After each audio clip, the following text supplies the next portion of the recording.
Philippines లో MBBS చదవాలనుకుంటున్నారా? ఫ్రీగా వెళ్లి చూసి నచ్చితేనే ఎంబీబీఎస్ అడ్మిషన్ తీసుకోండి. ఏపీలో ప్రస్తుతం కోవిడ్ మళ్లీ కోరలు చాస్తుంది. దాదాపు 20 రోజుల వ్యవధిలోనే 14 కేసులు నమోదయ్యాయి.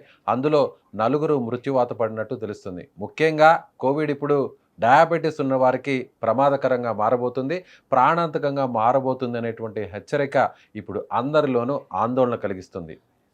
ప్రస్తుతం ఉన్నటువంటి వేరియంట్ ఎంత ప్రమాదకరమో తెలుసుకునే ప్రయత్నం చేద్దాం. నిజంగా డయాబెటీస్ ఉన్న వాళ్ళకి కోవిడ్ వస్తే నిజంగా అంత సీరియస్గా మారేటువంటి ఛాన్స్ ఉందా? మనతో పాటు లైవ్ కాల్లో ఉన్నారు ప్రముఖ consultant physician and diabetologist Dilip Gode garu. Sir నమస్తే. నమస్తే. సో ప్రజెంట్ మళ్ళీ కోవిడ్ అనగానే అందరిలో కూడా ఒక ఆందోళన, ప్యానిక్ మళ్ళీ స్టార్ట్ అయిపోతుంది. సో ఇప్పుడున్నటువంటి వేరియంట్ అంత ప్రమాదకరమా? సో బేసిక్గా నెంబర్స్ చూస్తే it is not a very high surge. పెద్దగా భయపడేంత నెంబర్లు లేవు. But of course comorbid conditions అంటాం. అంటే ఒక రకమైన ఐదర్ కిడ్నీ డిసీజ్ అవ్వచ్చు, లివర్ డిసీజ్ కానీ, అన్‌కంట్రోల్డ్ డయాబెటిస్ కానీ, క్యాన్సర్ ఉన్నవాళ్ళు కానీ, దెన్ క్యాన్సర్ కీమోథెరపీ తీసుకునే వాళ్ళు అవ్వచ్చు. ఇట్లా ఇమ్యూనిటీ తగ్గటానికి ఏదైనా ఆర్గాన్ డిస్‌ఫంక్షన్ ఉన్నవాళ్ళు మాత్రం ఖచ్చితంగా ఇది కోవిడ్ ఉంది అని తెలిసినప్పుడు వాళ్ళు అట్‌లీస్ట్ 2 or 3 డేస్ అడ్మిట్ అవ్వాల్సిన అవసరం అయితే ఉంది. బట్ అలాగని పానిక్ గురయ్యేంత తీవ్రమైన ఆర్ వెరీ హై నెంబర్స్ అయితే లేవు రైట్ నౌ. కానీ ముఖ్యంగా డయాబెటీస్ ఉన్న వాళ్ళకి ఇది కాస్త ప్రాణాంతకంగా మారే అవకాశం ఉంది. సో అందరూ కొంత అలర్ట్‌గా ఉండాలి అనేటువంటి ఒక కాషన్ కూడా వస్తుంది. దీనిపై ఏమంటారు? సో అన్‌కంట్రోల్డ్ డయాబెటిక్ పేషెంట్స్ మాత్రమే.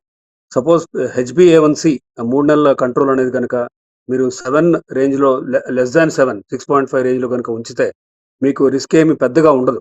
లేదు మీ హెచ్‌బీఏ1సి 10, 11, 12, 13 అట్లా ఉంటే మాత్రం ఖచ్చితంగా మీకు రిస్క్ పెరిగే ఛాన్స్ ఉంది. ఇన్‌ఫాక్ట్ వెంటిలేటర్ అవసరం పడొచ్చు. నాన్ ఇన్వేజివ్ అంటే వెంటిలేటర్ లేకుండా టైట్ మాస్క్ పెట్టి ఆక్సిజన్ పంప్ చేయాల్సిన అవసరం కూడా రావచ్చు. బట్ అన్‌కంట్రోల్డ్ డయాబెటిస్ ఉన్నప్పుడు ఇమ్యూనిటీ, రోగనిరోధక శక్తి తగ్గే ఛాన్స్ ఉంటుంది కాబట్టి it is very important to make sure మీ మంచి షుగర్ కంట్రోల్ ఉండేలాగా ఫాస్టింగ్ 100, తిన్న తర్వాత 150 అండ్ మీ 3 నెలల కంట్రోల్ 6.5 కనుక ఉంటే మీరు పెద్దగా భయపడాల్సిన అవసరం అయితే లేదు. దిలీప్ గారు, కోవిడ్ మాత్రం ఎక్కడ కూడా పూర్తిగా నిర్మూలించలేదు. ఇంకా కూడా ఆ వైరస్ పలు రూపాలని, వేరియంట్స్ని మార్చుకొని సో జనంలో ఇంకా కూడా సోకుతుంది. కాకపోతే వాటిని మనం గుర్తించడం లేదు. కొన్ని చోట్ల వైరస్ వచ్చిన విషయం కూడా తెలియట్లేదు అని అంటున్నారు. కానీ ఇప్పుడున్నటువంటి పరిస్థితుల్లో మనం టెస్టులు చేసుకుంటేనే అది కోవిడ్ అనేది కన్ఫర్మేషన్ అవుతుంది.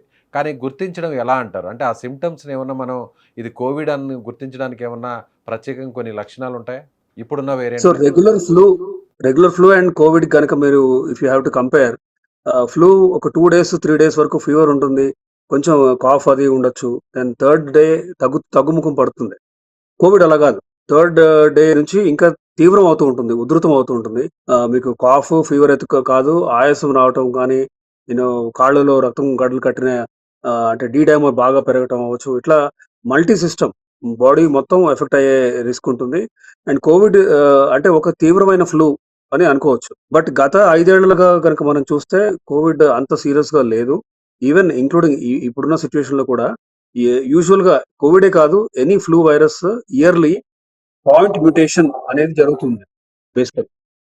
పాయింట్ మ్యూటేషన్ అంటే ప్రతి ఇయర్ అది మార్చుకుంటూ ఉంటుంది, దాని రూపాంతరం చెందుతుంది. సో బట్ యూజువల్‌గా అట్‌లీస్ట్ లాస్ట్ 5 ఇయర్స్ గనుక మనం చూస్తే భయపడేంత తీవ్రమైన వేరియంట్స్ అయితే రాలేదు ఇప్పటి వరకు. అండ్ యూజువల్‌గా అంటే వాట్ ఈస్ ఎక్స్‌పెక్టెడ్ ఫ్యూచర్‌లో కూడా అంత తీవ్రంగా ఉండకపోవచ్చు అనే ఒక రకమైన భావన అయితే అందరిలోనూ వైరాలజిస్ట్‌లో కూడా ఉంది. బట్ చెప్పలేము. ఐ మీన్ ఏ వేరియంట్ ఎంత తీవ్రంగా అవుతుందనేది మాత్రం చెప్పలేము. జాగ్రత్తగా ఉండటం అయితే ఖచ్చితంగా అవసరం.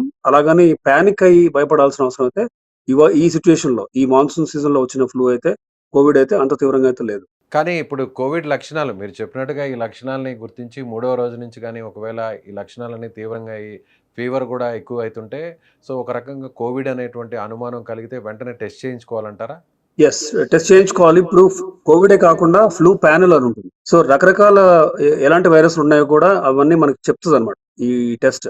So even if it is Covid, మనం ఒక్కోసారి అట్‌లీస్ట్ గత 1 మంత్‌లో కనీసం ఒక 13-14 కోవిడ్ పేషెంట్స్ అంటే కోవిడ్ పాజిటివ్ ఉందని వాళ్ళ థ్రోట్ స్వాబ్ గానీ, నేసల్ స్వాబ్ గానీ దాంట్లో పాజిటివ్ వచ్చిన పేషెంట్స్‌ని కూడా అవుట్ పేషెంట్‌లో నేను ట్రీట్ చేసిన సందర్భాలు చాలా ఉన్నాయి. అంటే కోవిడ్ ఉంది అని తెలిసిన వెంటనే ఖచ్చితంగా అడ్మిషన్ చేయాలని లేదు. ఎవరిలో చేస్తాము? ఆయాసం పెరుగుతుంది, రెస్పిరేటరీ రేట్ పెరుగుతుంది, ఆక్సిజన్ అవసరం పెరుగుతుంది. దెన్ వీళ్ళలో అన్‌కంట్రోల్డ్ డయాబెటిస్ ఉండటం, liver, kidney, heart diseases, end stage అవన్నీ ఉండటం గనక ఉంటే మాత్రం ఖచ్చితంగా అడ్మిట్ చేస్తాం. వీళ్ళని క్లోజ్‌గా మానిటర్ చేస్తాం. యాంటీవైరల్స్‌తో పాటు యాంటీబయోటిక్స్ ఇస్తాము. దెన్ వాపు తగ్గడానికి కొన్ని మందులుంటాయి. అవి చూస్తాము. దెన్ మానిటర్ చేస్తాం. ట్రెండ్ ఎలా ఉంది? వచ్చినప్పటికి ఇప్పటికి ఇంప్రూవ్ అవుతున్నారా లేదా అని. ఇంప్రూవ్ అవుతుంటే ఆబ్వియస్‌లీ రూమ్‌లో ఇంకొక 1, 2 డేస్ ఉంచి డిశ్చార్జ్ కూడా చేస్తాం. బట్ ఇప్పటివరకు కోవిడ్ తీవ్రమయ్యి ఐసీయూలోకి వెళ్లి ఇంట్యూబేట్ అయ్యి వెంటిలేటర్ మీద ఉన్న పేషెంట్లు అట్‌లీస్ట్ మా హాస్పిటల్‌లో గత 2, 3 వారాలుగా అయితే మేము చూడలేదు. ఏపీలో అయితే ఇది తీవ్రంగా కనిపిస్తుంది. ఏపీలో కేసెస్ ట్రేస్ ఔట్ అయినటువంటి వాళ్ళలోనే నలుగురు చనిపోయారు. అందులో ఒక జిల్లాలోనే ముగ్గురు చనిపోయారనేది రిపోర్ట్స్‌ని బట్టి చూస్తే అర్థమవుతుంది. యాహ్! సో దానికి most likely explanation underlying comorbid conditions. వీళ్ళు healthy 25 year old young patients కాదు. అంటే డెత్ అయిన వాళ్ళలో from whatever news that we have seen, అంటే మా కొలీగ్స్ చెప్పిన ఇన్ఫర్మేషన్ ప్రకారం కూడా అందరిలోనూ ఏదో రకమైన కోమార్బిడ్ అంటే ఏంటంటే ఇట్లా అన్‌ట్రీటెడ్ ఆర్ తీవ్రంగా ఉన్న అన్‌కంట్రోల్డ్ బీపీ అవ్వచ్చు, షుగర్ అవ్వచ్చు, దెన్ హార్ట్ డిసీజ్ ఆల్రెడీ ఉండొచ్చు, బ్లాక్స్ ఉండటం, హార్ట్ ఫెయిల్యూర్ లాంటివి ఉండటం, లివర్ కిడ్నీ డిసీజ్ లాంటివి ఉండటం. ఇలాంటి ఉన్న వాళ్ళలో ఈ నలుగురు కూడా డెత్ అయిన నలుగురు కోవిడ్ నుంచి కోమార్బిడ్ కండిషన్స్ వల్ల అయ్యారనేది అట్‌లీస్ట్ మాకు తెలిసిన preliminary information. But yes, numbers కూడా ఇన్‌ఫాక్ట్ 8 ఆర్ 10 పేషెంట్స్‌లో పాజిటివ్ వచ్చినట్టు తెలిసింది. బట్ ఈ నంబర్స్ ఏమి మనం అంటే భయభ్రాంతులం అయిపోయి అన్నెసెసరీ పానిక్ అవ్వాల్సిన అవసరమైతే ప్రస్తుతానికి తెలంగాణలో కనపడట్లేదు.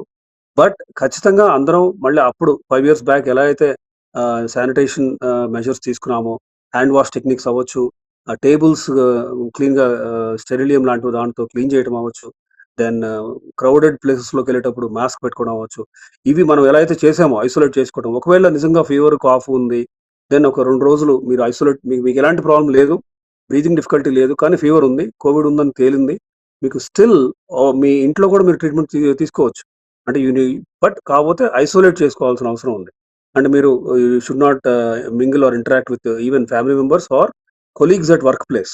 సో ఇట్లా కొంచెం మనం ఇవన్నీ పాటించాం 5 ఏళ్ల క్రితం.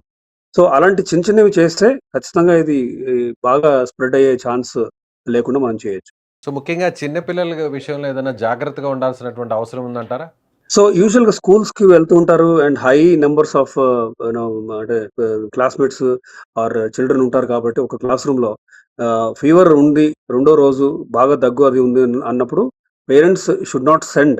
స్కూల్‌కి వెళ్ళకపోవడమే మంచిది. ఒక 2, 3 డేస్ రికవర్ అయ్యే వరకు వెళ్ళకుండా ఉండటం మంచిది. టీచర్స్ కూడా దీన్ని ముందే గుర్తుపట్టి పలానా పేషెంట్, పలానా కిడ్‌కి ఇలా ఉంది సిట్యుయేషన్ అన్నప్పుడు బెటర్ టు అంటే వాళ్ళకి లీవ్ ఇచ్చి ఒక 3 డేస్ లెట్ దెమ్ చెక్ చేసి నిజంగా కోవిడ్ ఉన్నప్పుడు పానిక్ అవ్వాల్సిన అవసరం ఏం లేదు.